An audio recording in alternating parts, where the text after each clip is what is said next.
आपका बहुत-बहुत स्वागत करता हूँ। उम्मीद करता हूँ कि आप सभी स्वस्थ और प्रसन्नचित्त होंगे। मित्रों, आज हम जिस एक विषय के साथ आपसे जुड़े हैं, वह है अनेकार्थी शब्द। अनेकार्थी शब्द क्या हैं? इनका इनका अर्थ क्या होता है? इनकी परिभाषा क्या है? इन शब्दों के कुछ उदाहरण देखिएगा और उसके बाद जो सबसे अहम है कि अनेकार्थी शब्दों की प्रकृति क्या होती है और इनकी विशेषताएँ क्या हैं? यह हम आज के सत्र में पढ़ेंगे, लेकिन उससे पहले एक स्वाभाविक भूमिका अनेकार्थी शब्दों की। अनेकार्थी शब्द हमारे व्यवहार और हमारी भाषा के बड़े अभिन्न हिस्से हैं। एक शब्द के कई अर्थ, कई तरह से और कैसे-कैसे उनका प्रयोग किया जाता है। एक ही शब्द का प्रयोग किस परिस्थिति में कैसे किया जाता है और दूसरी परिस्थिति में कैसे किया जाता है। परिस्थितियों के आधार पर इन अनेकार्थी शब्दों का क्या और कैसे प्रयोग होता है। एक शब्द के कई अनेक अर्थ क्या होते हैं, यह सब आज हम देखेंगे। और एक और बात जो यहाँ प्रारंभ में ही आपको बता देनी चाहिए, वो यह है कि प्रतियोगी परीक्षाओं में अनेकार्थी शब्दों से जुड़े प्रश्न निश्चित रूप से पूछे जाते हैं और वहां परीक्षक की जो अपेक्षा आपसे है होती है कि आपका एक स्पष्ट दृष्टिकोण शब्दों के व्यावहारिक और उनके देश काल परिस्थिति और वातावरण के अनुसार प्रयोगों को लेकर स्पष्ट हो सके। बहरहाल चलिए आज के सिलसिले को आगे बढ़ाते हैं। यह पहली स्लाइड आपके सामने जिसमें लिखा हुआ है कि अनेकार्थी शब्द, उनका अर्थ और परिभाषा क्या है। अनेकार्थी शब्द का अर्थ है एक से अधिक अर्थ देने वाला। अनेक अर्थी जिसके एक से अधिक अर्थ हो। हिंदी भाषा में ऐसे कई शब्द जिनके कई शब्द हैं जिनके एक से अधिक अर्थ होते हैं और यही शब्द अनेकार्थी शब्द कहलाते हैं। अर्थात ऐसे शब्द जिनके एक से अधिक शब्दों के अर्थ होते हैं, उन्हें अनेकार्थी शब्द कहते हैं। एक स्वाभाविक सी परिभाषा जो निश्चित रूप से आपके पूर्व ज्ञान से जुड़ी होगी। और अब मैं आगे बढ़ रहा हूँ, देख लीजिए कुछ उदाहरण जो अनेकार्थी शब्द के हैं। यह बहुत महत्वपूर्ण है, थोड़ा समझ के देखिएगा कि एक शब्द है गण। गण का एक अर्थ है समूह, एक अर्थ है मनुष्य, एक अर्थ है भूत प्रेत आदि, एक अर्थ है शिव के गण, एक अर्थ है छंद में गिनती के गण। अब यहाँ पर परिस्थिति, देश काल और वातावरण के अनुसार कैसे इन शब्दों का प्रयोग होता है, देखिए। अगर आपने कहा मित्रगण, तो आप बात कर रहे हैं अपने मित्रों के समूह की। लेकिन अगर आपने कहा कि यह जो गण है इसमें मात्राओं की गिनती असमान है, तो आप एक छंद की बात कर रहे हैं। तो किस संदर्भ में बात हो रही है, किन परिस्थितियों में बात हो रही है, यह अनेकार्थी शब्दों के अर्थ जानने के लिए बड़ा आवश्यक पहलू है। इसे अपने मस्तिष्क में रखिएगा। गुरु, शिक्षक, ग्रह विशेष एक गुरु है। श्रेष्ठ, बृहस्पति, भारी, बड़ा, भार, यह सब गुरु के पर्यायवाची हैं। गुरु के अनेक आर्थी शब्द हैं। यहाँ पर आपको समझना यह है वही बात कि आप किन संदर्भों में प्रयोग कर रहे हैं, इस शब्द का प्रयोग कर रहे हैं, कहाँ इस शब्द का प्रयोग कर रहे हैं। पद, पद के अनेक अर्थ देख लीजिए। चरण, शब्द, पैर, स्थान, उद्यम, रक्षा, ओहदा, कविता का चरण। एक कविता का पद देख लीजिए। कविता यह 4 पदों की कविता है। तो यहाँ पर पद का अर्थ क्या है। ओहदा, आपका पद उस मेरे पद से बहुत छोटा या बहुत बड़ा है। या आपने कहा कि अपने पद मेरे घर पर रखकर इसे धन्य कीजिए, तो यहाँ पर पद का अर्थ पैर है।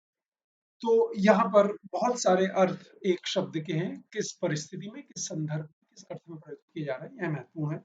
योग, नियम, उपाय, मिलन, युक्ति, विधा, कौशल, ध्यान, जोड़, यह सब अनेकार्थी उदाहरण है योग के। अनेकार्थी शब्द हैं। वही बात समझना यह है कि कब और कैसे प्रयोग करना। शेर, सिंह, उर्दू का एक शब्द।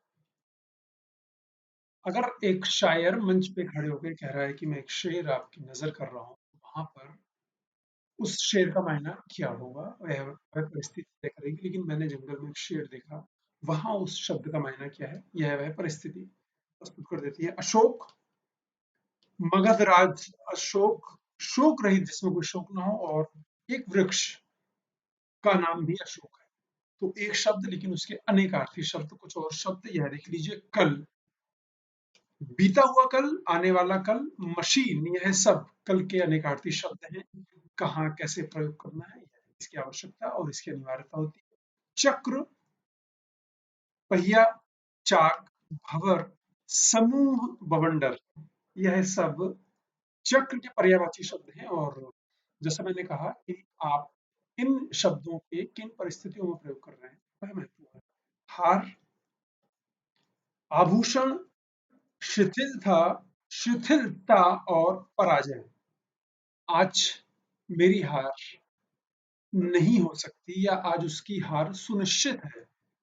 एक शब्द, एक वाक्य, यहाँ पर हार का अर्थ आप स्वतः ही समझेंगे। और यह हार बड़ा सुंदर लग रहा है। तो दोनों जगह एक ही शब्द, लेकिन उस शब्द के अर्थ कैसे बदले। हंस, प्राण, सूर्य, आत्मा और एक पक्षी, सभी अर्थों में हंस का प्रयोग किया जाता है। हस्ती, हाथी, औकात, अस्तित्व, विद्यमानता, सब विद्यमानता, यह सब हस्ती के अनेकार्थी शब्द हैं। आम, आम का फल, सर्वसाधारण, मामूली, सामान्य, बहुत आम इंसान है, यह आम बड़ा मीठा है, यह आम बहुत मीठा है। मैं आम लोगों की बात कर रहा हूँ, अब यहाँ आम फल नहीं है, यहाँ आम लोग मीन्स जनसाधारण की बात कर रहा हूँ। अंतर, शेष, दूरी, हृदय, भेद, मेरे अंतर में एक सुख है, तो यहाँ अंतर का मतलब आत्मा है। लेकिन यह जो अंतर है, अर्थात यह जो दूरी है, यह अंतर पाटना होगा, इस दूरी को समाप्त करना होगा, यहाँ इसका अर्थ यह है। अनेक शब्दों के लिए एक शब्द के कुछ अनेक, माफ कीजिएगा, अनेकार्थी शब्दों के कुछ उदाहरण आपने यहाँ देखे, और अब आप देखेंगे कि अनेकार्थी शब्दों की प्रकृति और विशेषताएं क्या है। सबसे पहले जो मैं प्रारंभ से कहता आ रहा हूँ, मैं यहाँ लिख देना चाहता हूँ, जो जिससे मैं आपके मस्तिष्क में अंकित हो जाए कि परिस्थिति और संदर्भ अनेकार्थी शब्दों की अर्थ को, उनके भाव को सार्थकता प्रदान करते हैं, यह मस्तिष्क में रखिएगा। प्रत्येक अनेकार्थी शब्द की अपनी सार्थकता होती है। निसंदेह हर एक जो अनेकार्थी शब्द है, जैसे उदाहरण के लिए मैं हार को ही ले लूं, तो वह हार गया, तो यहाँ हार शब्द का अपना एक सार्थक अ, अपना अपना एक सार्थक अपनी एक सार्थकता है, उसकी एक अर्थवत्ता है। और वहां पर आप देखिए कि यह हार बहुत कीमती है, तो वहां पर उस हार के कीमती होने का भाव है, तो वहां भी वह हार जो है अपने अर्थ प्रस्तुत कर रहा है। जिस भाषा में जितने अधिक शब्द होते हैं, अनेकार्थी शब्द उतने अधिक होते हैं, बिल्कुल स्वाभाविक सी बात है। शब्द अधिक होंगे तो अनेकार्थी शब्द, पर्यायवाची शब्द, विलोम शब्द, अनेक शब्दों के लिए एक शब्द, ऐसे सारे शब्द अधिक होंगे, और यही अधिकता शब्दों की भाषा को धनाढ्य बनाती है।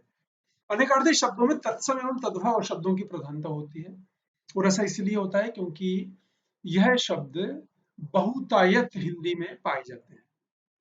बाकी शब्द भी होते हैं, लेकिन उनकी संख्या अपेक्षाकृत कम होती है। तत्सम और तद्भव शब्दों की संख्या अधिक होती है, इसलिए इन शब्दों की अधिकता अनेकार्थी शब्दों में भी होती है। यह देख लीजिए कि शब्द व्यवहारिक प्रयोगों द्वारा व्यापकता प्राप्त करते हैं।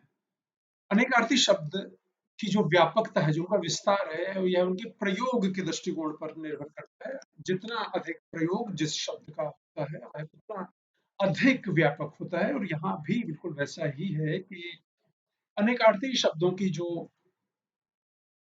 व्यापकता है, उनके अर्थ और उनकी व्यावहारिकता के संदर्भ में एक विस्तार प्राप्त करती है। अनेकार्थी शब्दों का सर्वाधिक प्रयोग काव्य में होता है।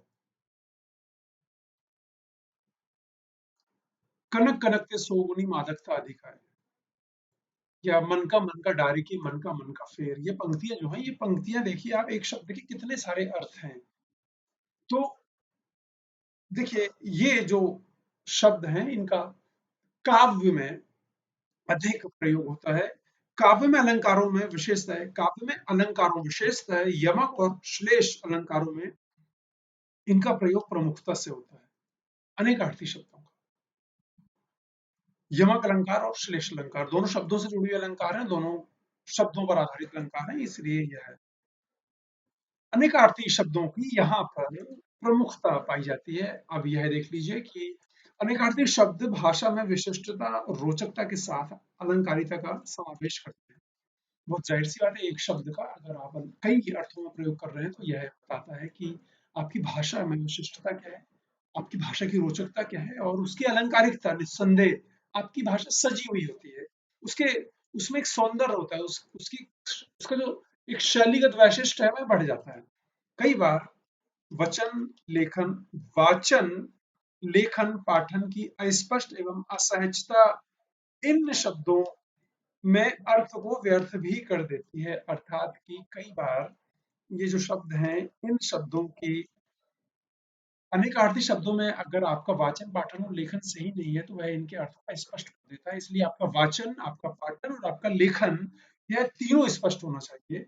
अनेकार्थी शब्दों की व्याकरण में स्वीकार्यता है।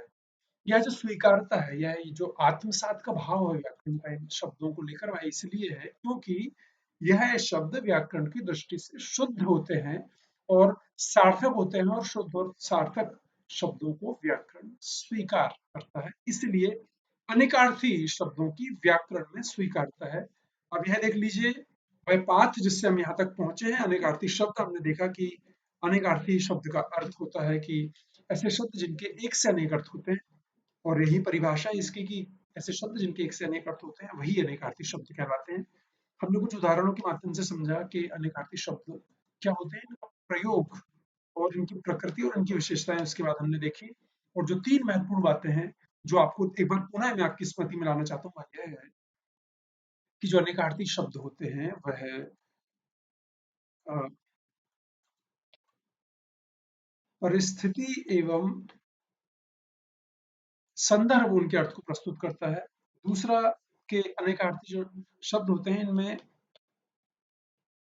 तत्सम तद्भव शब्द अधिक होते हैं। और तीसरा जो सबसे महत्वपूर्ण है वह यह है कि यह जो शब्द होते हैं इनको समझने के लिए, इनके अर्थ को अधिक स्पष्ट करने के लिए इनका जो वाक्य प्रयोग है वह यह बताता है कि एक शब्द के विशिष्ट अर्थ कैसे होते हैं। जैसे एक उदाहरण है, मैं फिर से हार का ही उदाहरण दूंगा, या हार का उदाहरण नहीं तो मैं अंतर का उदाहरण दूंगा कि मेरे अंतर में पीड़ा है, या हम दोनों में अंतर है। तो यह वाक्य बता रहा है कि इस शब्द के